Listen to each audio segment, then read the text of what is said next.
배페촉 배상훈 프로파일러와 함께 한 주간 관심을 끌었던 이슈 사건에 대해서 심층적으로 분석해 보겠습니다. 안녕하십니까? 안녕하세요. 네. 자, 뭐 많은 사건들도 있지만 좀 내란이나 계엄 얘기 또 특히 경찰 관련된 얘기를 좀 질문을 좀 드려봐야 될 것 같습니다. 최근에 박현수 서울경찰청장 직무대리가 공식 업무를 지금 취임하면서 했는데요. 경찰 안팎에서 문제 제기가 계속 이어지는 것 같아요. 일단은 치안 정감이라고 합니다. 아마 치안 정감 이게 일본식 표현 같은데 맞아요. 어느 정도 위치입니까? 경찰 조직 내에서? 뭐 경찰의 2인자 치안 총감이 경찰청장이고요. 청장이군요. 청장은 한 명이고. 네. 근데 이제 그 밑에 있는 7명의 치안 정감이 있지만 7명이 있습니까? 국수본부장은 이제 임명직이기 때문에 네. 그건 좀 다르고 나머지 6명 중에 이제 그 다음에 네. 그러니까 그 전 계급에서 올라올 수밖에 없습니다. 경찰청 차기 경찰청이 될 수밖에 없는데 네. 실질적으로 이제 뭐 급수로는 이제 뭐 예를 들면 경찰청장이 차관급이니까 네. 서울청장은 뭐 1급 뭐 관리관이라고 하지만 사실 그것보다는 서울경찰청이라고 하는 데는 서울의 치안을 맡고 있고 그러니까요. 실병력이 있습니다. 기동단. 실제로 이제 우리 그 뭐 용산에서 네. 관저에서 뭐 이렇게 형사들 사실은 그걸 다 지휘할 수 있습니다. 실제적으로. 사실 뭐 급수를 떠나가지고 보유하고 있는 인력이라든지 지휘할 수 있는 인력이라든지 돈이 어마어마하네요. 그렇죠. 서울 다 하니까. 수사 인력, 경비 인력 해서 어마어마하네요. 서울의 그러니까 오죽했으면 그런 얘기를 합니다. 네. 사실은 경찰청장보다 서울청장이 더 힘이 세다는 생각이 있습니다. 왜냐하면 수도 치안을 할 때 예전에는 청와대 대통령실에서 경찰청장 패스하고 예. 서울청장과 직복해서 왜냐하면 서울청장실 그 밑에 뭐가 있는지 아세요? 뭐가 있습니까? CCTV가 있습니다. 서울에 있는 모든 거를 다 보면서 서울청장 실 보고를 하면서 네. 바로 예전에 이제 그 무슨 큰 일이 벌어졌을 때 네. 바로 그 이 CCTV를 보면서 지휘할 수 있는 그만큼 실병력과 수사력과 이걸 다 가지고 있는 매우 중요한 자리입니다. 네. 그런데 문제가 거기에 박현수라는 사람을 한 것은 적절하지 않다. 왜냐하면 이분이 친윤이다. 윤석열 지금 탄핵 지금 상황 아니겠습니까? 근데 이런 사람이 이제 임명되는 거 뭔가 문제가 있는 거 아니냐는데 왜 친윤이라는 얘기를 듣습니까? 이 사람이? 이제 두 가지가 있을 수 네. 있습니다. 이 사람은 경찰대 10기입니다. 경찰대 출신이군요. 네. 근데 경찰대가 중요한 게 아니라 왜 친윤이냐 그러면은 네. 이 사람이 그 연세대에 특수대학원을 나왔습니다. 아하. 근데 우리 여사님이 어디 나오셨죠? 거기네요. 네, 그러니까 아니 저기 고대입니까? 특수대학원 나왔어요. 근데 우리가 고대랑 연대라서 이게 별개라고 생각하시지만 뭐래냐 학점교류에서 같이 수업을 합니다. 연결이 돼 있군요. 네, 연대 고대가. 모르시는 분들이 많습니다. 저도 처음 알았습니다. 네. 그러니까 주로 이제 경찰 고위직들은 연대 언론홍보대학원을 많이 갑니다. 아하. 그게 좀 이상하시지만 거기에 인맥이 있기 때문에. 예. 그리고 이 사실은 이 고대 언론홍보대학원은 언론 쪽 거기 동아일보 쪽이니까 네. 상당히 거기도 인맥이 된답니다. 근데 이들이 별개가 아니라 같이 합반 수업하는 경우도 종종 있습니다. 합반도 안 그래서 동문을 같이 이렇게 합니다. 친분이 혹시 있었을 수도 있겠네요. 같은 시점에서 공부를 했을라나요? 그 시점 졸업 공부한 거 보면은 네. 그래서 왜 이 사실은 친윤이 아니라 김건희 라인이라고 보는 게 맞습니다. 김라인이다. 김라인이다. 감히 추정하다 보면 그렇습니다. 그게 왜냐하면 그 부분이 있는데 근데 그 다음에 한 행보가 예를 들면 윤석열 대선 당선 이후에 2022년 5월에 인수위 갖고 그다음에 국정상황실 예. 그러면서 급속도로 바로 거기서 이제 총경, 경무관, 치안감, 경찰청, 국장 그다음에 경찰국장. 경찰국장이 안 되고서는 경찰청이 될 수가 없죠. 그러니까요. 조지호 보시면 아시겠지만은 다 경찰대 라인, 경찰국장 라인들입니다. 요직을 다 겨쳤네요. 거길 거치지 않으면은 왜냐하면 경찰국장은 인사정보를 다 가지고 있어요. 그러니까 그걸 다 있기 때문에 이 사람이 친윤 저는 이제 여사 라인 그다음에 핵심 라인. 근데 문제는 왜 박현수가 비판을 받냐면은 원래 이런 장 자리는요. 네. 지방청장 자리는 최소한 형식적으로나마 수사보직 1년, 경비보직 1년 아하. 돌아야 됩니다. 갔다가 길로 올라와야 되는데 너무 빨리 올랐다 이 말씀이신가요? 그런 거 안 거치고? 이 사람은 그게 없습니다. 아, 이상하네요. 그러니까 흔히 말하는 외사관 갔다가 정보국장 갔다가 하니까 일선의 경찰 수사하는 사람들이 뭐라고 생각하냐면 이건 너무 편중돼 있다. 그러니까 신윤이라는 문제도 있지만은 될 사람이 아니다라고 느끼는 거는 당연히 거쳐야 될 보직을 안 돌았기 때문에 그런 겁니다. 그러니까 부실하다는 거죠. 그래서 이 사람을 단속 추천했던 서울자치경찰위원회도 네. 이 사람의 경력이 너무 한쪽으로 편중돼 있다라고 하는 그 이유가 그겁니다. 그러면 말씀대로 이게 지금 내부에서는 뭔가 안 맞게 빨리 진급하고 네. 이게 보직 따라 올라가는 방법들이 통상 있잖아요. 네. 조직마다. 쭉 돌아서 가야 될 곳이 있죠. 그것도 지금 안 맞다는 거 봤을 겁니다. 때는 김건희의 뭐 라인일 수 있고 거기에다가 어떤 충성에 대한 보훈을 하는 거고 더 문제는 지금 김건희, 윤석열 지금 탄핵 상황인데 또 저 사람이 임명되는 거 그거 자체가 더 문제 아니냐 이렇게 보는 것 같아요. 실제로 우리가 국수본이라는 데가 수사본부지만 실병력이 없습니다. 네, 왜냐하면 서울경찰청장이 허수아비 같지만 실병력을 가지고 있어요. 즉 말하자면 국수본에 있는 형사들 그 실질적으로 할 수 있습니다. 그렇기 때문에 이 와중에 서울청장이라고는 막중한 자리를 비상기업 내란 사태와 연관됐을 거 의심받는 사람을 두면 안 되는 거죠. 그렇죠. 그럴 필요도 없는 거고요. 그리고 그러면 실제로 국수본에서 그 내란 사태를 수사하는데 자기 위에 상관이 이거 어떻게 하라는 얘기입니까? 하기 어렵잖아요. 이거는 적절하지도 않고 매우 부적절하는 겁니다. 내란죄 수사의 압박으로 작용할 수 있습니다. 자기 상관을 수사하라고 하는 거잖아요. 그럼 그 국수본의 형사들, 서울청 형사들이 할 수 있겠습니까?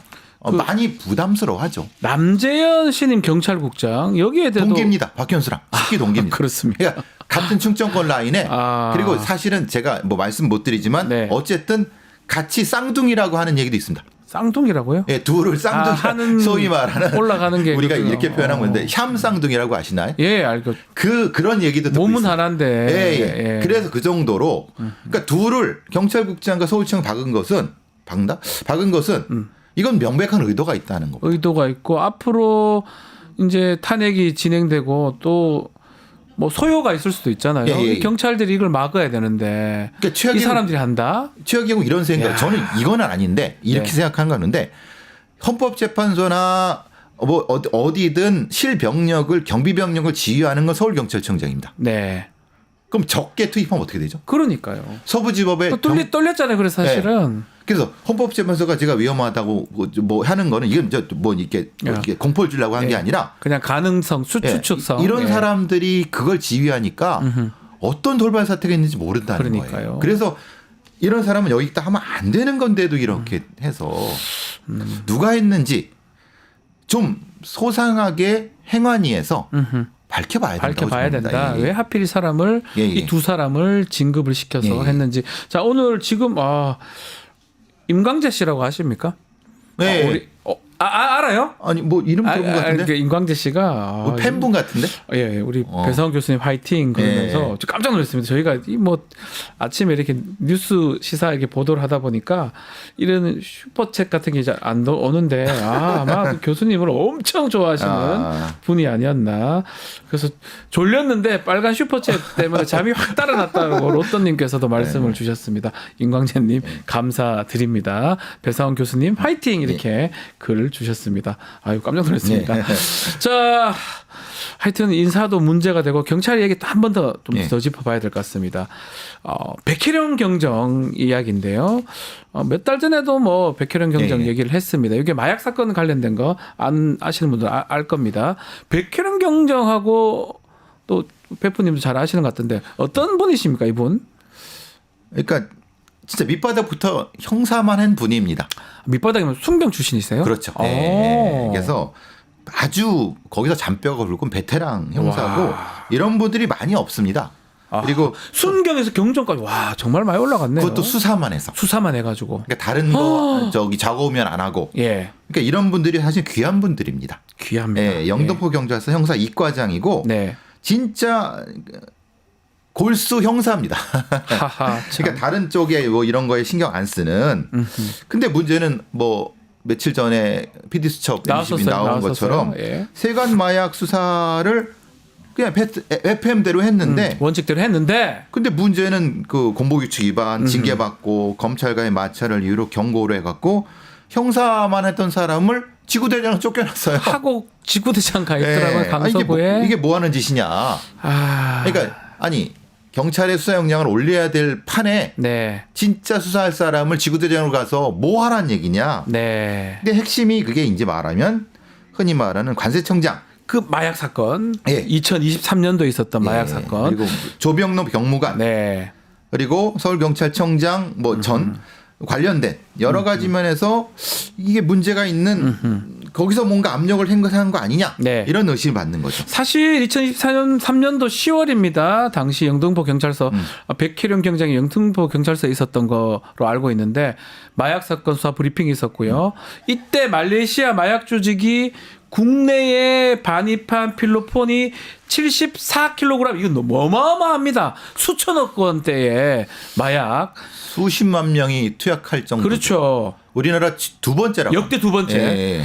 여기 뭐 검거를 해가지고 아주 성과가 있었는데 이거 하는 과정에서 이제 문제가 있었어요. 예. 브리핑하지 말라. 관세청에서 난리를 예. 치고 뭐 보도하지 말라라고 하면서 백혜령 경정 사건이 이게 사건화돼 버렸어요. 그러니까. 어떻게 된 겁니까 그때? 사실 저는 깜짝 놀란 게 네. 아니 말레이시아 조직이 간도 크지. 그걸 그렇게까지 들여온다? 왜냐하면 자기들도 한테 로스거든요. 네. 걸리면 다 뺏기니까. 그러니까요. 근데 그거를 그렇게 들여온다? 저는 상식적으로 이해가 안 되는 게 아니 그 마약 세관 검사를 할 텐데 엑스레이 찍어볼 텐데 그걸 그렇게 글쎄 이건 뭐지? 이게 깜짝 놀랐는데 근데 나중에 문제가 되는 거는 네. 뭐 관세청에 대한 언론 보도 하지 마라라고 하는데 하필 네. 차기 관세청장의 물망에 오른 사람이 있었습니다. 네. 그게 인천관세청장. 아. 하필 또 여사 라인이네. 예. 또 김라인입니까? 여사랑 같이 대학원 다녔던 느낌이 오는. 그것도 대학원입니까? 네. 네. 그 인맥을 이 양반이 굉장히 많이 쌓으시는 것 같아요. 거기서. 그러니까 이게 사실은 그러니까 그렇게 된 거 아니냐. 네. 의심이 드는 거예요. 왜냐면 아니 접점이 없어요. 아니 왜 대통령실에서 그런 압력을 왜 넣어? 아니 마약 수사 하라고 그랬잖아요. 대통령은. 그러니까요. 그러게 이건 이상하다. 아하. 즉 말하자면 이런 어떤 것 때문에 검찰이나 아니면 경찰청에서 좀 과잉 자가 발전한 것이 아니냐. 그러니까요. 이런 느낌이 드는 거예요. 관세청 어떤 사람을 보호하기 위해서 사실 이 사건 자체는 PD수첩 보도가 됐지만 뭐 형편 없습니다. 관세청 직원들이 뭐 봐주는 모습들이 보여요. 그렇죠. 그럼 아니라면 아닌 걸 하긴 해야 될 거 아닙니까? 그렇죠. 경찰 입장에서 당연히 해야 됩니다. 그렇죠. 몸에 마약을 막 둘러싸고 왔다고 하는데 그게 거짓인 진실인지 그걸 도와줬는지 안 도와줬으면 다 공범들입니다. 그렇죠. 매우 중요한 범죄인데 그걸 하려고 하는데 못하게 막는다는 게 말이 됩니까? 그러니까 결국은 관세청에 누가 되고 그러니까요. 관세청에 누가 되면은 그 흔히 말하는 뭔가를 그렇게 그 사람 진급 못할 수 그렇죠. 있고. 그러니까 처음에는 그런 생각이었을 것 같아 느낌이. 네. 근데 그게 누구의 의지라고 퍼지니까 예. 다 막았는데 예. 원래 이렇게 막힐 거였어요. 근데 백혜룡이 이 사람은 그런 거 생각하는 아유, 사람. 마약 잔뼈가 굵은 수사관이라면서요. 근데 문제는 이 사람이 마약 수사만 한 사람이 아니에요. 아. 그냥 강력계 형사예요. 그러니까 이건 사실 마약반이 해야 되는 거예요. 네. 근데 자기가 보기에도 이건 마약반이 왜 안 하지? 그 자기가 그냥 한 거예요. 그러니까 이상한 거죠. 예. 마약반이 해야 될 거 자기가 했는데 해서 박수는 못 쳐줄 망정 조진다? 뭐가 이상하잖아요. 본인이 직접 가가지고 뭐 압수수색도 하고 예. 뭐 인천 세관 가서 직접 하시는 그게 저도 봤었거든요. 아니 경찰서장 같이 갔잖아요. 예, 데리고 가서. 근데 경찰 같이 갔잖아요. 근데 경찰서장은 또 바뀌었죠. 얼굴 싹 바꾸고 예. 진급하고 뭡니까 이게? 약간 다른 의미의 최병 사건 같아요. 임성근 보호하려고 그렇죠. 했던 모습하고. 근데 거기도 박정훈 대령이 이것도 나는 안 한다. FM대로 한 거죠. 예, 또 여기 백혜령 경정이 나는 내가 아니, 하는 이게 일을 한다. 박정훈이라는 사람과 백현이라는 사람은 뭐 특별한 사람이 아니라 네. 자기 일을 그냥 하는 사람이에요. 그러니까 맞아요. 근데 자기 일을 맞아요. 자기 어떤 소명에 따라 하는 사람은 네. 조짐을 당해서 저쪽으로 가고 네. 아니 이상한 뭘 하는 사람들은 승진했다. 이게 국가가 제대로 돌아갈 수 있습니까? 그러니까요. 그래서 이거는 너무 그래서 늘 말씀드리면 수사 경찰을 행정 경찰로부터 분리시켜야 된다. 그리고 자율성을 줘야 된다. 네. 이런 것들이 다 어기니까 전화 하나만 해도 벌벌 떨고 막 이렇게 되는 거죠. 이 사건 어떻게 됐습니까? 지금 서울경찰청으로 이관됐다고 하는데 저는 이후에 소식도 잘 못 들었던 것 같고요. 보통 이런 거는 예. 이관됐으면은 그걸 받은 경찰들이 있잖아요. 이건 받은. 예. 그 뭐라고 생각할까요? 이걸 하란 얘기일까요? 말란 얘기일까요? 예. 눈치가 빤하잖아요. 예, 이거 제대로 하면 안 되겠다는 생각이 들 수도 있겠어요. 하면 자기도 날아갈 텐데. 예, 100km 날아갔는데. 그럼 신호를 주는 거예요. 이렇게 하면 안 된다는 거예요. 그러니까 신호가 수사 제대로 한 사람은 목이 날아갔는데 저쪽으로 처박혔는데 그러면 이걸 한 사람은 미적미적할 수밖에 없죠. 아니 그러면 저기 베프님, 저는 뭐 이번에 비상계엄 얘기하면서 돈 없어서 마약 수사할 수 있는데 해야 되는데 돈 없어서 그랬다면서요. 마약 수사잖아요. 이거 제대로 된 마약 수사를 왜 막습니까? 이 수사는 왜 안 되는 겁니까? 그러면 새빨간 거짓말이죠. 그 마약 수사를 못하게 손을 뺐다는 새빨간 거짓말이고. 네. 그러니까 그냥 아무렇게 건들지 말고 놔두면은 경찰들은 어떻게든지 돈을 어디서든 합니다. 그냥 건드리지 말고 놔두면 돼요. 예. 이렇게 건드리니까 마약 수사 정통 수사관들이 쪼그라들어서 그 제대로 된 수사관이 성장하겠습니까? 결국은 마약 수사 이런 것보다 더 중요한 거는 자신의 사람이 어떤 자리에 가게 만들려고 네. 이렇게 이런 일을 벌린 거 아니겠습니까? 벌리고 아까 말한 것처럼 박현수나 이런 사람들은 네. 거기에 맞지도 않는 사람들, 자격도 안 된 사람을 진급시키고 경찰 망가지는 거 순간입니다. 백희령 같은 아주 밑바닥부터 했던 이 수사통을 지구대장으로 보내는 게 말이나 됩니까? 징계를 때려가지고. 그래서 전국에 이런 강력계 형사들, 그 형사과장들이 사실 얼마 없습니다. 네. 그 아주 귀한 사람들이거든요. 귀한 분을, 네. 한 4, 50명도 안 될 겁니다. 네네네. 근데 그 사람들을 승진시켜주지 못할 망정. 이건 반드시 네. 차후에라도 예. 진실을 규명해야 됩니다. 거기다가 우리 마약이 큰 마약 79kg 이상의 그 수천억 대 네. 그 마약 사건들. 그러면 지금 이렇게 못 밝혀내면 또 몰래 들어올 수도 있는 거잖아요. 지금 들어오고 있겠죠. 그러니까요. 우리나라 마약 청정국 마약 때문에 난리를 그르쳤잖아요. 마약, 네. 마약. 그런데 문제는 마약 수사를 못하게 한다. 못하게 한다? 납득이 안 돼요. 아니 그럼 검찰에서 다 하시든가. 네. 다 하시든가. 알겠습니다. 오늘 경찰 인사 또 이런 얘기를 좀 해봤습니다. 오늘 말씀은 여기까지 듣겠습니다. 배성훈 프로파일러와 함께했습니다. 감사합니다. 감사합니다. 유튜브 구독하고 실시간 채팅과 댓글을 남기시면 매일매일 7,000TTCO를 드립니다. 참여 방법은 통통물 어플을 다운로드하고 회원가입과 로그인을 해주세요. 마이페이지에서 나의 회원 고유 번호를 복사해주세요. 유튜브 구독 후 실시간 채팅이나 댓글창에 고유 번호를 한 번만 입력하면 준비 끝! 지금 유튜브 채팅과 댓글 쓰기 참여하고 7,000TTCO 받아가세요.